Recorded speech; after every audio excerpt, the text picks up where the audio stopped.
Uh, Hello, how are you? We started a lecture today regarding economics. We discussed so many things in the past regarding economic subject, and in the continuation of those lectures, we will discuss again our new chapter, which is known as the principles of macroeconomics. Because the principles of microeconomics we already discussed very thoroughly, but the principles of the economics in terms of macroeconomics we have not discussed it yet. So in today's lecture we will gonna discuss this in a thorough manner, and I hope you will learn this, you will enjoy this lecture. Okay, so this is our chapter name, which is known as the economics. So economics basically is the social sciences concerned with the production, distribution, and consumption of goods and services. It studies how individuals, businesses, governments, and nations make choices on the allocating resources to satisfy their wants and needs, trying to determine how these groups should organize and coordinate. It efforts to achieve the maximum output. Okay, so economics can generally be broken down into two subcategories. The first one is the macroeconomics, which concentrates on the behavior of aggregate economy, and the microeconomics, which focuses on the individual consumers and businesses. So the key takeaways, for example, the economics is a study of how people allocate scarce resources for production, distribution, and consumption, both individually and collectively. There are two major types of economics, which are: the first one is the microeconomics, which focuses on the behavior of individual consumers and producers, and the macroeconomics, which examines overall economies on a regional, national, and international scale. So economics is especially concerned with efficiency in production and exchange, and uses models and assumptions to understand how to create incentives and policies that will maximize efficiency. The economists formulate and publish numerous economic indicators such as GDP, which is known as the gross domestic products, and the CPI, which is known as the consumer price index. So the capitalism, socialism, and communism are the types of economic systems. You know, and understanding the economics, one of the earliest recorded economic thinkers was the 8th century BC Greek farmer who wrote that labor, materials, and the time needed to be allocated efficiently to overcome scarcity. But the founding of modern Western economies occurred much later, generally credited to the publication of a Scottish philosopher whose name is Adam Smith. We already discussed this in the past about Adam Smith in the late 1776, an inquiry into the nature and causes of the wealth of nations. Okay, so the principles and the problem of economics is that human beings have unlimited wants and occupy a world of limited means.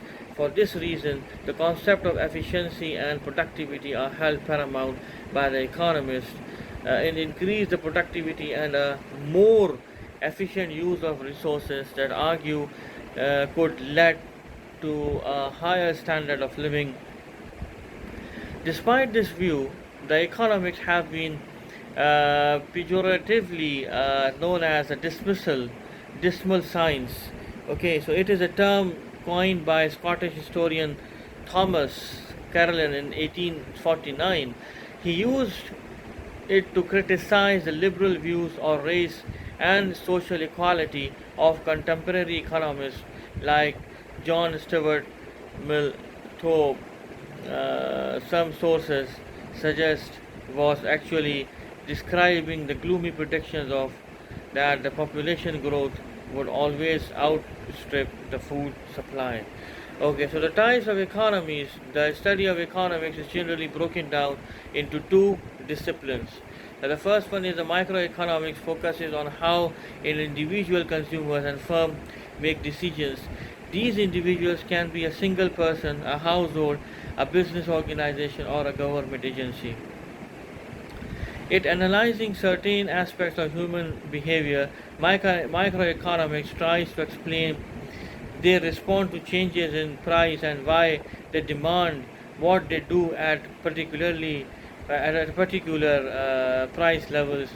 The microeconomics tries to explain how and why different goods are valued differently, how individuals make financial decisions, and how individuals best trade, coordinate, and cooperate with one another. So the microeconomics topics range from a dynamics of supply and demand to the efficiency and cost associated with producing goods and services.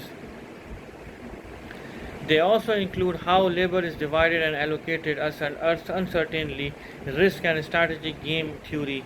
So the macroeconomics study on overall economy on both a national and an international level. Its focuses can include a distinct geographical region, a country or a continent, or even the whole world. The topics supplied include foreign trade, government fiscal and monetary policy, unemployment rate, the level of inflation and interest rates, the growth of total production output as reflected by the changes in the gross domestic product, which is known as the GDP, and a business cycle that results in expansion, booms, recession, and depressions. Micro and macro economics are, intertwined. As economists gain as understanding of certain phenomena, they can help us make more informed decisions when allocating resources.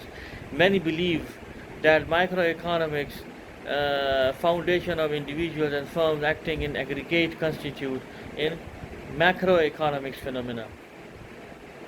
So these are the concepts, these are the fundamental concepts in which the macroeconomics principles dealings with.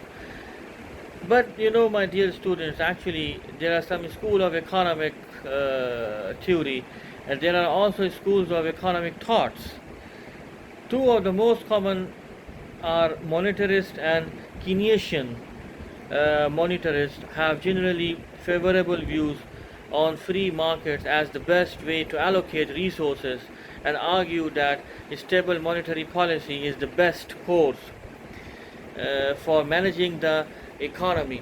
So, in the contrast, the Keynesian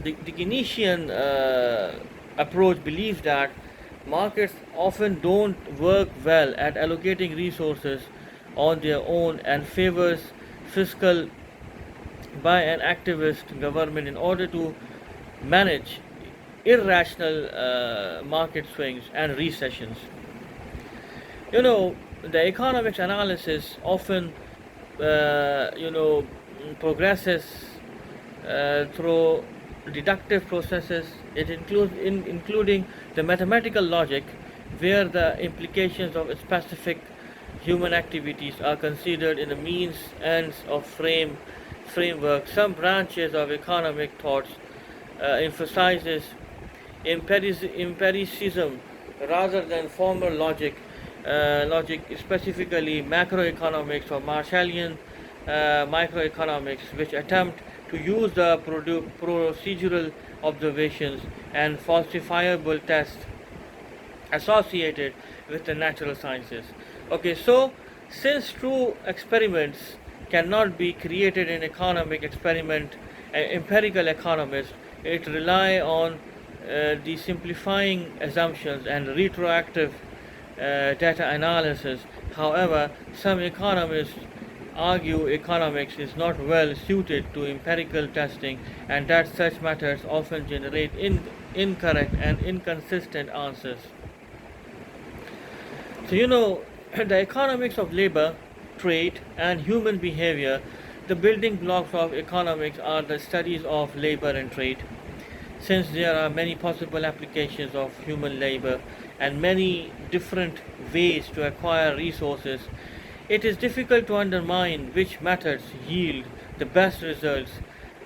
So the economics demonstrates, for example, that it is more efficient for individuals or economies to specialize in specific types of labor and then trade for their needs, for their other needs or wants, rather than trying to produce everything they need or want on their own. It also demonstrates trade is most efficient when coordinating through a medium of exchange or money. The economics focuses on the actions of human beings. The most economic models are based on assumptions that humans act with rational behavior, seeking the most optimal level of benefits or utility. But of course, human behaviors can be unpredictable or inconsistent and based on personal subjective values. It another reason why economic theories often are not well suited to empirical testing. This means that some economic models may be unattainable or impossible or just not work in a real life. Still, they do provide key insights of understanding the behavior of financial markets, the governments, economies, and human decisions behind those entities. As it is, economic laws trend to be very general and formulated by studying human incentives. So the economics can say profits incentivize new competitors to enter a market, for example, or that taxes disincentivize spending.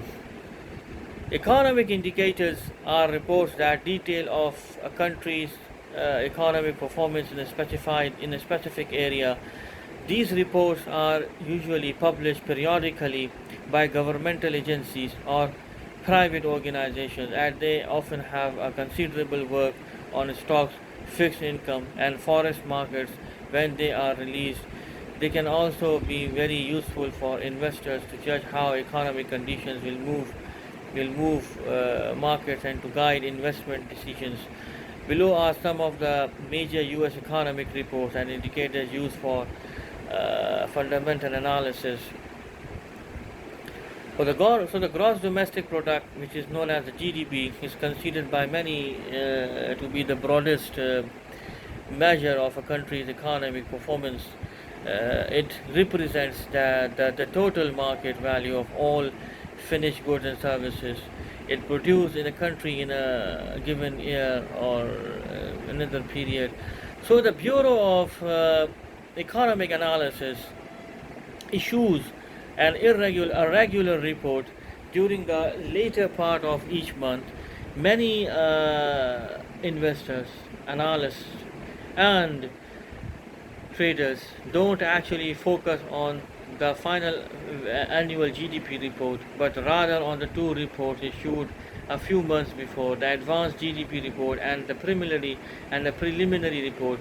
This is because the final GDP figure is frequently considered a lagging indicator, which means it can confirm a trend, but it cannot predict a trend. In comparison to the stock market, the GDP report is somewhat similar to the income statement a public company reports at year end. Okay, so the retail sales reported by the Government of Commerce, during the middle east of each month, or the middle of the each month, retail sales report is very closely watched and measures the total receipts or dollar value of all merchandise sold in stores. The report estimates the total merchandise sold by taking sample data from retailers across the country, a figure that serves as a proxy of consumer spending levels, because consumer spending represents more than two-thirds of GDP. This report is very useful to gauge the economy's general direction. It also, because the report's data is based on the previous month's sales, it is a timely indicator. The content in the retail sales report can cause above normal volatility in the market, and information in the report can also be used to gauge inflationary pressures that affects the Federal Reserve rates. So, my dear student, the another aspect is the industrial production. The industrial production report released monthly by the Federal Reserve in the United States. It reports on the changes in the production of factories, mines, and utilities in the United States. One of the closely watched measures includes in the report is the capacity utilization ratio. The capacity utilization ratio, CUR, which estimates the proportion of productivity capacity that is used being rather than standing idle in the economy. It is preferable for a country to see increasing values of production and capacity utilization at high levels. Okay, it typically, capacity utilization in the range of 82 to 85%, which is increased tight and can increase the likelihood of price increases or supply shortages in the near term. It levels below 80% are usually interpreted as showing the slack in the economy, which might increases the likelihood of a recession. So the employment data, which is known as the Bureau of Labor Statistics (BLS) in the United States, it releases employment data in a report called the non-farm payrolls on the first Friday of each month. A generally sharp increases in employment indicate prosperous economic growth. Likewise, potential contractions may be imminent of significant decreases occurs. While these are general trends, it is important to consider the current position of the economy. For example, strong employment data could cause currency to appreciate if the country has recently been through economic troubles, because the growth can be a sign of economic health and recovery. Conversely, in an overheated economy, high employment can also lead to inflation, which in this situation could move the currency downwards. Okay, another factor is the CPI, which is known as the Consumer Price Index. The Consumer Price Index (CPI), also issued by the BLS, okay, the Bureau of Statistics in the United States. It's the Bureau of Labor Statistics in the United States. It measures the level of retail price changes, the cost that consumers pay, and is the benchmark of measuring inflation using a basket that is representative of the goods and services in the economy. The CPI compares the price changes month after month and year after. This report is one of the most important economic indicators available, and its release can increase the volatility in inequity, fixed income, and forest markets. Greater than expected price increases are considered a sign of inflation, which will likely cause the underlying currency to depreciate. The types of economic systems are defined either by the way that stuff is produced or by how that stuff is allocated to the people. For example, in primitive agrarian societies, people tend to self-produce all the needs and wants and the level of the households or tribe. Family members would build their own dwellings, grow their own crops, hunt their own game, fashions their own clothes, bake their own bread, etc. This self-sufficient economic system is defined by very little division of labor, and also based on the reciprocal exchange with other family or tribe members. In such a primitive society, the concept of private property, did not typically exist, as the needs of the community were produced by all for the sake of all. Later, as civilized, developed economies based on production by social class emerged, such as feudalism and slavery. Slavery, is involve production by enslaved individuals who lacked personal freedom or rights and existed as the property of their owner. Feudalism was a system which was where a class of nobility known as lords owned all of the lands and leased out small parcels to peasants to farm, which peasants handing over much of the production to the lords. In return, the lord offered the peasants relative safety and security, including a place to live and food to eat. Okay, so in the capitalism, in the capitalist market, which is the free market economies, the capitalism emerged with the advent of industrialization. The capitalism is defined as a system of production whereby business owners, capitalists produce goods for sale in order to make a profit and not for personal consumptions. In capitalism, capitalists own the business, including tools used for production as well as the finished product. Workers are hired in return for wages, and the worker owns neither the tools he uses in the production process nor the finished product when it's complete. If you work at a shoe factory and you can take home a pair of the shoes at the end of the day, that is stealing even though you made them with your own hands. This is because capitalist economies rely on the concept of private property to distinguish who legally owns what. Okay, so the capitalist production relies on the market for the allocation and distribution of the goods that are produced for sale. A market is a venue that brings together buyers and sellers, and where prices are established that determine who gets what and how much of it. The United States and much of the developed world today can be described as capitalist market economies. Capitalism, alternatives to the capitalist production exist. Two of the most significant ones developed in the 19th century as a response to what was seen as capitalism's abuses.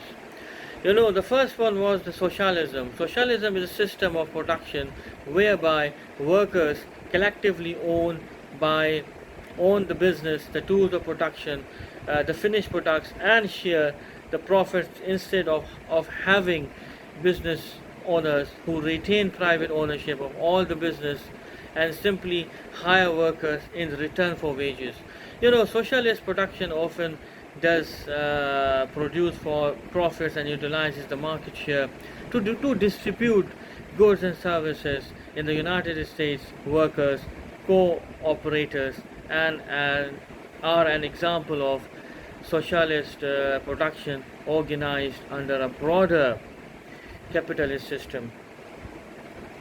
Communism is a system of production where private property ceases to exist, and the people of society collectively own the tools of production. Communism does not use a market system but instead relies on a central planner who organizes production, tells people who will work in what job, and it distributes goods and services to consumers based on the needs. So sometimes this is called command economy. Communism is also known as the command economy. Get 15% welcome bonus up to $500, trade forex and CFD on stock indices, commodities, stocks, metals and energy with licensed regulated brokers for all clients who open their first real account, and etc. So in the command economy, basically these type of things it happens, and this is a very interesting thing, by the way, in my point of view, in my personal judgment. Okay, so I hope, my dear student, you understand this lecture, you enjoy this learning. It is a collective learning, and I'm again repeating, as I repeat in every session, this type of instruction, that please give me your assignment on time, because there will be no midterm exam, there will be no final physical face-to-face learning because of the coronavirus. You already know this, that we guys have an online learning, and all the exams will be online. So definitely our exams will be online also. So approximately 1 month left in our final examination, which are the online examination. And the online examination are all based on the assignment which I already given it to you. So it is for those students who have not submitted me their assignments. Please give it to me, your assignments, on time. I will check those assignments and I will mark you the grading, and on the evaluation of the grading I will give you the numbers and your grades. So please don't forget me to submit your assignments and your projects, which I already submitted to you on your Cyber YSU websites. So please don't forget to send it to me. As soon as you will send it to me, I will give you the gradings. Okay, and ignore those students, ignore this message, who already submitted me their assignments. So I'm also thankful for them, but please, I'm requesting you guys, those guys who have not submitted me their assignments, so please submit it to me on time. As soon as you will submit it to me, I will give you the gradings.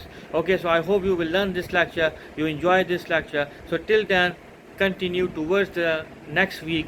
Towards then, goodbye.